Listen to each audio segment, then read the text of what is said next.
Okay. So it's like 7 a.m. I've been up for a long time. This is the last day I had to work on this. And this is Krakoa. If you know anything about recent comics, Krakoa is the island that the X-Men are on, or were on, I should say. Spoiler alert. But I really wanted to make a Lego set after reading some of the comic runs.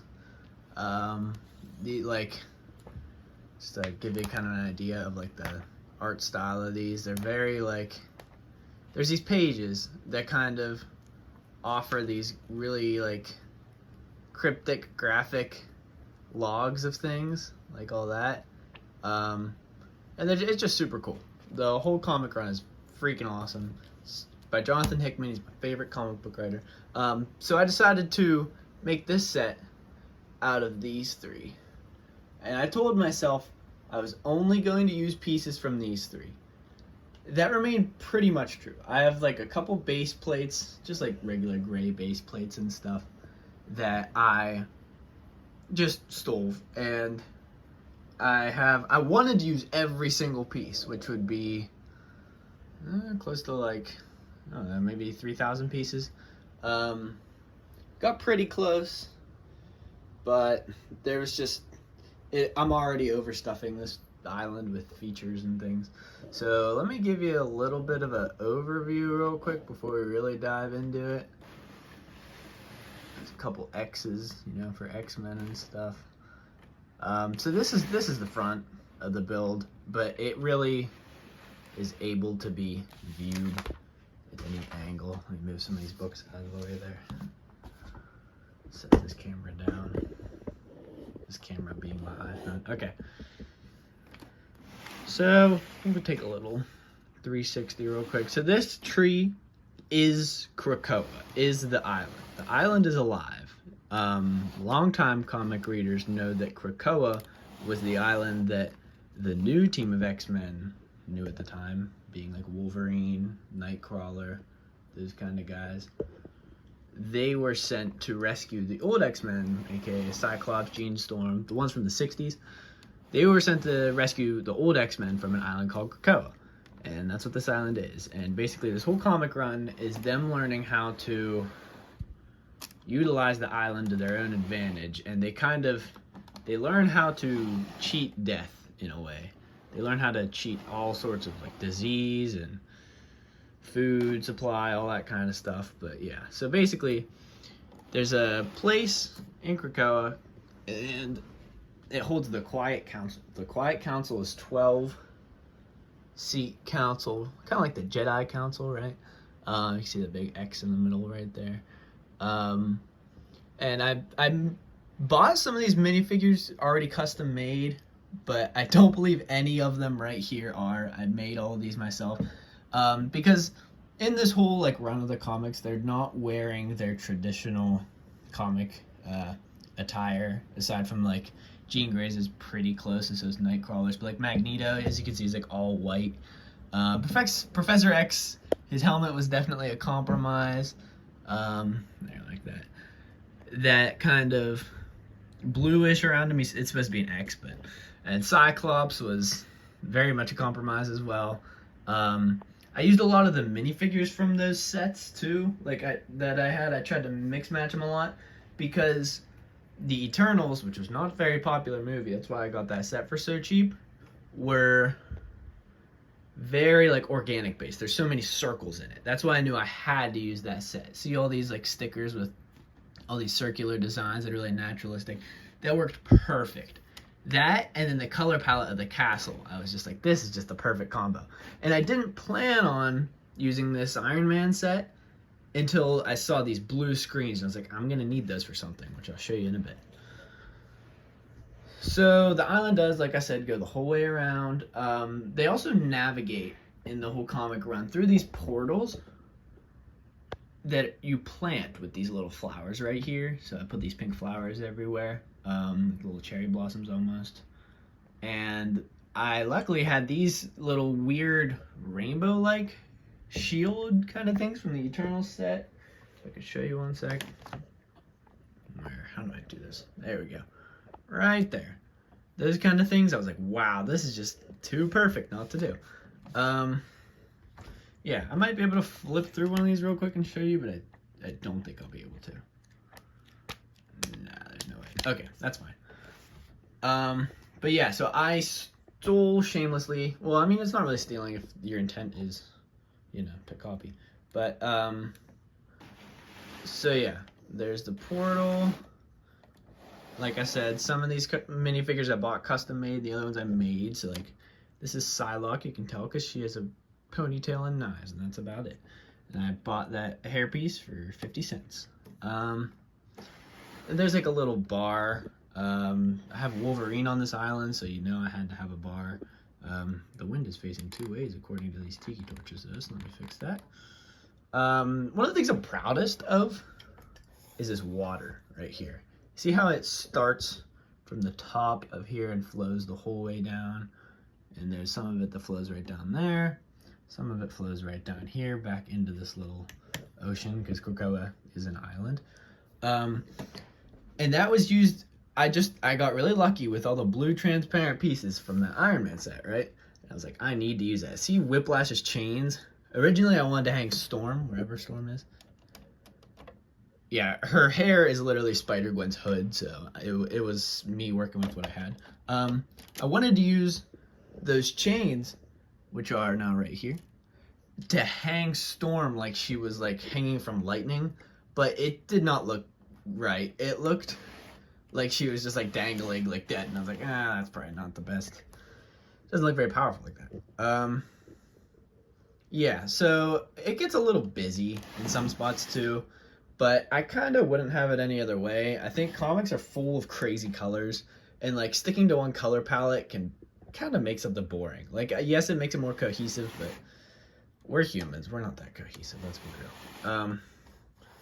Yeah, and then there's this kind of scene or like setting in the books too where like they kind of dissect people for a long time, and excuse the scabs on my knuckles, I've been working outside a lot.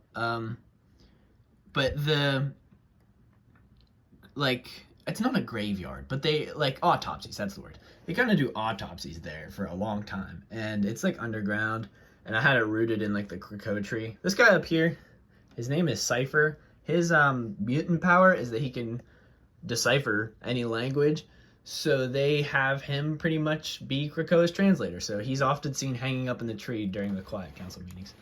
A little gemstone there. So you open this door, and I'm going to be talking about this comic run a lot because it's obviously super important to the build, but Sage is a character who is normally kind of like the brains of the operation, and Beast also normally takes that role, and I didn't really have enough yellow to make a Sage figure, so I made Beast.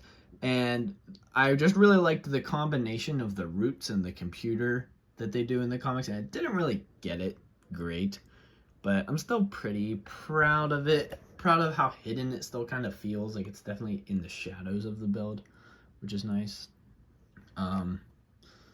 Yeah, and this is probably my favorite part. So here we have Gambit. This is the best custom minifigure I've seen ever. It is just, it's beautiful. And I mean, I love, this was originally a Thanos, as you can probably tell. I made it into a very crappy Apocalypse. But Apocalypse in this run joins the X-Men, and he works a lot of his very strange, like, Pharaoh Egyptian magic stuff. So, like, there's a separate comic run called Excalibur, which is kind of about, like, the more magic side of Krakoa, and Apocalypse is a huge player in that. So I figured I'd give him his own little area here. But my favorite part of this little section of the build is how when you kind of fiddle around with it, you'll see this little vault thing, right?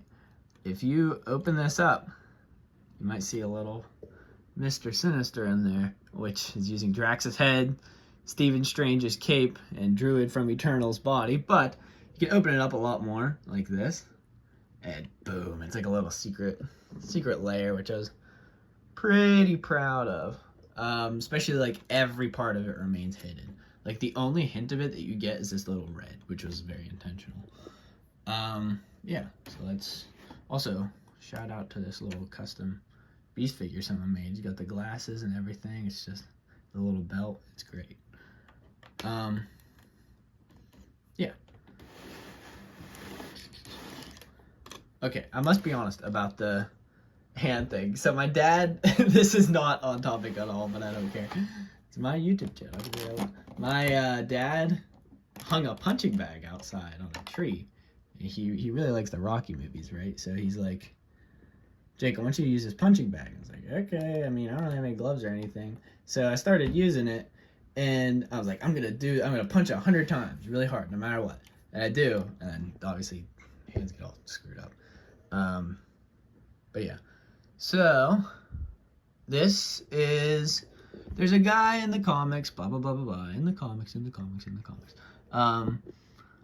There's a guy in the comics named Forge, and his mutant ability is he kind of has the ability to craft whatever he can think of.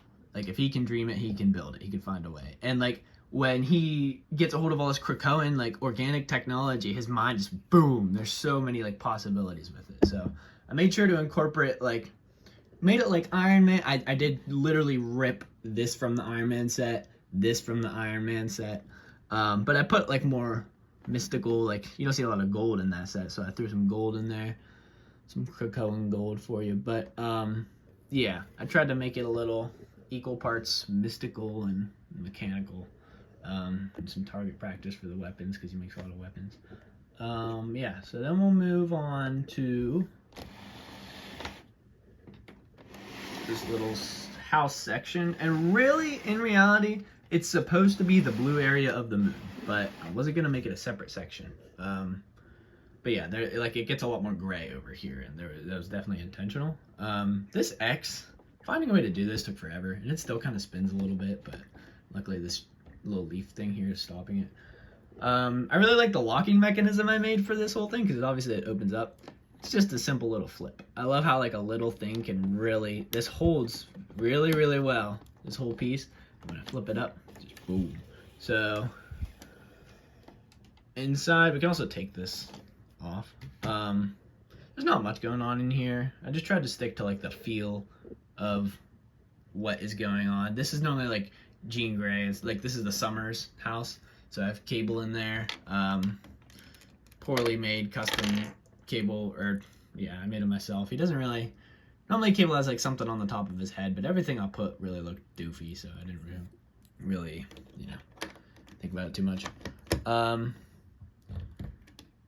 And this, why am I forgetting his name? Bishop. This is Bishop.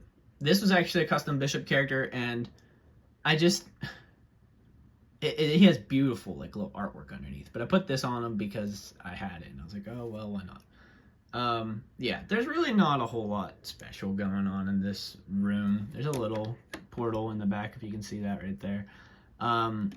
They don't really use it a lot. It's in the comics, it's just kind of like their home, which is fine. But I figured I'd make it. I had these blue pieces, and I had no clue what to use them for, so I was like, oh, I guess that would be it. Because like I said, in the beginning, my goal was to use every piece. And now, like, without that big X, you can kind of see inside without it. Yeah, so that kind of covers the whole way around. But obviously, there's a lot more details to everything. And I want to talk kind of about how I went about this process.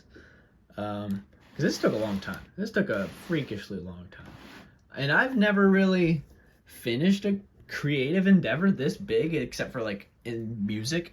And I mean, like, drawing. I used to draw a lot when I was little, but this I'm just super duper proud of. Get that light out of the way. Yeah. So let me talk a little bit about the mechanics of it and how it was built. I think I have a notebook here. So I knew that I wanted the whole thing to be very organic, right? I didn't want it to just be a square of Krakoa. It's an island, and you think of islands as these like big organic shapes, right? Like, oh, come on. You know, droopy, like, I don't want Lego, oh, this is Krakoa. And I didn't mean for this, but when I started the build, I just kind of mapped out, I was like, what do I want? I know I want the High Council, right? I know I want some sort of thing with 12 seats. And then I knew I wanted the tree because in the scene that is like often shown in that quiet council, there is that tree. And like, I didn't know if I wanted it at the front. I didn't know if I wanted it completely off to the side or what. And then I knew just for the aesthetic purposes, because that Marauders is like, it's like Kitty Pryde if she were a pirate, okay? And it's really stinking cool. But there's like a lot of shores in the like scenery of all of this, like people looking out onto the shores like that. So I wanted to make sure to get that, especially because it's an island, right? You want to see some of the water. Yeah, so this is kind of what I went in knowing I wanted to do. And then I knew, oh, I just realized I forgot a section. I'll get back to it. I knew that I wanted some like secret stuff. So I was like, I guess I can hide it under, right? And that really opened up a lot of stuff. And it wasn't, I did not plan out what went where. I got the council, got the tree, got the shoreline, and then the next thing after that was this, but it took a while. I was halfway through building all of this when I got to building this third section. Then everything else started falling together. Like, I got these sections like in the back here the past couple hours, past like, I don't know, 10 or 20. It's a funny looking perspective. Yeah, but the most unique thing about this build, and how I've kind of found my style, is that there are so many people talk about illegal building techniques, right? Like things you're like, oh, I just kind of wouldn't have thought of that. I would consider mine, if there's illegal building techniques, I would consider mine like bordering Lego anarchy. There are so many things that you would not use if you were making a Lego set that you wanted someone else to build that wasn't you, or that you wanted it to stay together through like a little bit of playing. Like this will definitely stay together. I've worked on keeping this as sturdy as possible, but there are definitely some things that are held on that are held on securely, but not in the way the Legos should be secured, if that makes sense. If I could show you just a couple examples. This, if you just take off this is just an open hinge. Like it just goes up and down. And I've just locked it in place using this. That's a lot of what I've done. Like I'll put, because I had so many flexible joint pieces with this set that I didn't need. But I wanted weird angles because I wanted organic, right? So I would set something at like a 20-degree angle where studs were not compatible and kind of work the math out until the studs were compatible. So I have like, this will be a point, and this will be a point, and I'll have it like going all sorts of ways to connect it. And some things didn't even connect at all. Like this piece right here is probably the most humorous part of the build because it is not connected to any studs at all. It's just sitting in here. But it is not going anywhere at all. You can lift this up and like maybe you could slide it out if you really wanted to, but because it doesn't need, it can be free floating like this. It's supposed to represent water. And most of the water stuff like that was really free floating. Yeah, I'm very, very, very proud of the water in this build because there were so many shades of blue and so many shades of green, and it took so long to coordinate them correctly. Because you want to use all the shades of blue for the water. You want to use all the shades of green for the grass, but it doesn't work out that way. Except for when you're at the top of Krakoa, because I really went crazy there. But I figured it was warranted. Most of the color kind of comes out in this bar section, like all in the outer circle. So I figured this is pretty dull. I can make the top pop. And we'll talk about color. Don't worry, we'll get there. Yeah, so I will show you the little secret section that I forgot to tell you about. So in this little water feature, and I wanted to make this as discreet as possible, you can kind of peek through the cracks, and I don't even know if you'll be able to see it at all. You can kind of peek through the cracks of this waterfall. Yeah, I really don't even think you could see it.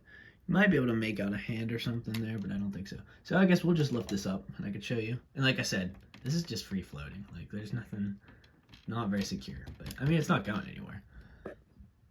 there's like a little minifigure down here with a little desk, and she's surrounded by blue. So she's in like an underwater little capsule thing. And if you've read this era of the comics, you know, especially if you read like the first part of it, that's her right there. Moria McTaggart, something like that. Actually, it flipped right to her. And eventually, they hide her underground, and she kind of runs Krakoa underground, and nobody knows. It's like the best kept secret in the whole run. But yeah, and because it was such a like, obviously Doctor Sinister was kind of Mr. Sinister was pretty subtle with how I hid him. I wanted this to be secretive. Like, it was like, you only knew if I told you about it. You still can't really make it out, but I wish you could see it in real life. It's a little easier to see. But yeah, look at this. These water things are just the panels from the Iron Man. Yeah. So, what were we talking about? Build structure. Okay, so the coolest thing about this, that I don't think I actually ended up getting to, was that it is built like two separate builds, completely like dispersed into each other. And what I mean by that is, notice how this X is formed. Notice where the studs are. If you were to like align this correctly, I'm gonna stand up, this would be the front of the set, at least from this perspective. This section right here, look how like the studs go up and down now. Like this is a plus sign rather than an X. And that is how the build actually started. Was I built this council and I put it up. I just put it on 4 posts, and the posts were here, here, here, and here. So then I built the rest of the set completely diagonal, and that was a pain in the rear end. That's what took so long with this, was finding ways to connect things that were not made to connect at all. That's why you have such weird spots like this, because they're covering up. Notice how let me zoom out. There we go. This is facing this way. So like if you were to build a wall naturally, like in Minecraft or Lego, you'd build the next one this way. But I needed so much space of that 45-degree angle. So half of this build is kind of reaching up. How do I make 4 points with my hand? Kind of reaching up like this. And then the other half is reaching down like this, interlocking. That's how you get all the weird angles. Like, I can show you what is lined up this way. Is this this building, this piece right here, the bar down here, the tree of Krakoa itself, and that's about it. And then the things that are lined up so that like this would be the front of the set, which is still a cool angle to view it at, I think, would be this whole Mr. Sinister, Apocalypse, Forge, oops, that whole area. I also forgot to mention, there's this car that Tony Stark drives in the Iron Man set that I really was like, I'm not taking that apart, because Emma Frost, this lady right here, would most certainly just be driving this around. That's just something she would do. So I kept it. But yeah, so this section is built like that. Is it really just that? Oh, it might be. That's crazy. But yeah, that took a long time, is learning, like, actually, funny thing, this entire High Council thing isn't actually even connected technically to any of these pieces. Maybe like very, very thinly in like 1 or 2 spots. Just gonna leave Forge's place down here for now. Actually, look, a little garage. But yeah, this is not connected at all. There's 4 corners of this. They're pretty concealed, but the most, or the least concealed ones right here, it's not connected by any studs. It's just laying on top. Is laying on top, and I can't get inside this thing, and I really don't want to take it apart, but under this X, all there is connecting that, so that it's like 4 posts. Let me get the pen out. It's like 4 posts like this. 1, 2,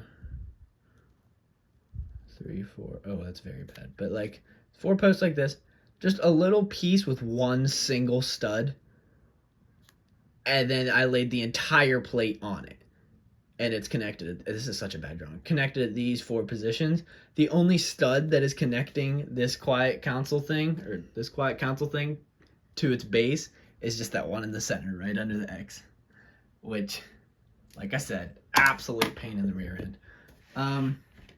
Yeah, but if I could talk a little bit or a lot of it in my video about making it look good, that would make me very happy. And it would also make me very happy if you gave me 1 second to fix this.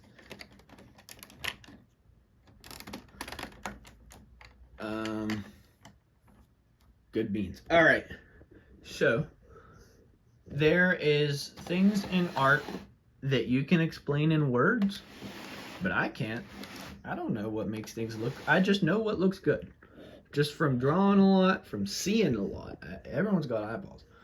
Just knowing what you like to see. And you do develop an intuition with it. Some people are like, oh, like artists have secret eyes or whatever. Really, you can definitely teach it. It's definitely a teachable thing. But you just, it's proportions. And even with color, it's proportions. So this can definitely be too much. Like if you were a professional Lego person making this for a set, I'm sure your executives would say you need to simplify the colors. But I didn't want that because, like I said, the colors are comicful.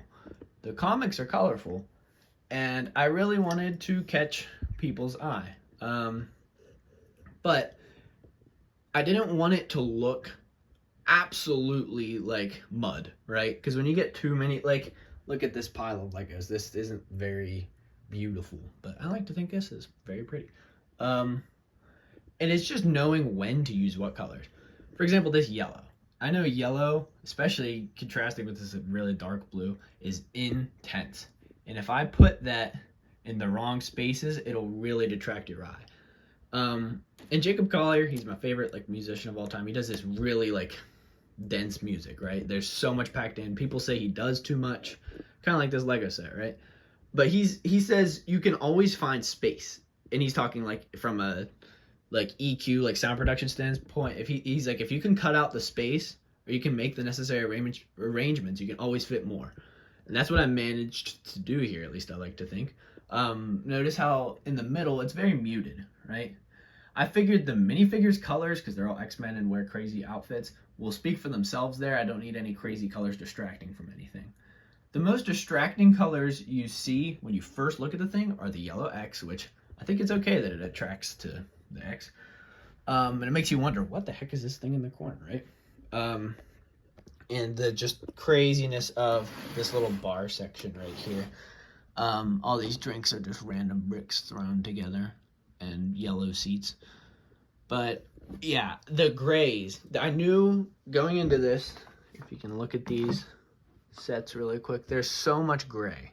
So much gray. But I knew it was not going to be a dull build. Like, look at all these yellows and reds and greens. So it was about using the gray a lot, because I knew if I had so much of every color, it would just all look like mud. So the grays make the other colors pop out. I would say on a scale of what I used, it would definitely be mostly the dark gray, then the light gray, and then it was blues and greens, and I very, very, very rarely used reds. I had more red pieces, but I figured enough was enough color-wise. Like I said, a lot of grays down here. I wonder if this... Nah, not really. Yeah. So... And obviously this could be done better, but these were all the green pieces I had, and I need to make a tree. And the tree I wanted it to look alive, so it needed a lot of branches. So I'd rather it be chaotic and too colorful than not colorful.